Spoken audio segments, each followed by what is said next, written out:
அக்கா உங்களோட first day நீங்கள் டான்ஸ் கிளாஸில் நீங்கள் ஃபர்ஸ்ட் என்ன கற்றுக்கிட்டீங்க? அப்போ உங்களோட தாட் என்னவா இருந்தது? நான் போகும்போது எனக்கு 3 வயசோ 4 வயசோ ஓகேயா. ஃபஸ்ட்டு எனக்கு ஞாபகம் இருக்கிறது நமஸ்காரம் எடுத்தா, அதுதான் எனக்கு ஃபஸ்ட்டு எடுத்தது. எல்லாருக்கும் எடுக்கிற மாதிரி தான். ஆனால் ஒரு விஷயம் நான் மறக்க மாட்டேன். அந்த ஸ்டைல் நான் ஃபஸ்ட்டு கற்றுக்கும் போது நமஸ்காரம் இப்போ நம்ம பண்ணுற மாதிரி நின்றுட்டு பண்ணுறது இல்லை, அரைமண்டியில் உட்காந்து தட்டுறது. ஃபஸ்ட்டு டைம் அரைமண்டியில் உட்கார சொன்னால் உட்காந்து திடீர்னு பார்த்தாக்க தைஸ்லாம் அப்படியே ஒரே சூடாக ஆரம்பிச்சுது. என்னமோ சூடாக இருக்கு, சூடாக காலெலாம் என்னமோ சூடாகுது அப்படின்னு. அது வலிக்கிறதுன்னே எனக்கு தெரியல. ஃபர்ஸ்ட் டைம் ஹாஃப் சிட்டிங் உட்காந்தா அந்த ஒரு பர்னிங் சென்சேஷன் தைஸ்ல ஃபீல் பண்ணினதை நான் மறக்க மாட்டேன். அதே போல் நான் ஃபர்ஸ்ட் டே நான் அந்த கிளாஸ்க்கு வந்து போட்டுருந்த சுடிதார் டாப்பும் மறக்க மாட்டேன். I hate Mickey Mouse border in that.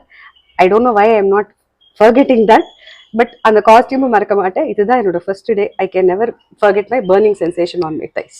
அது நான் மறக்க மாட்டேன்.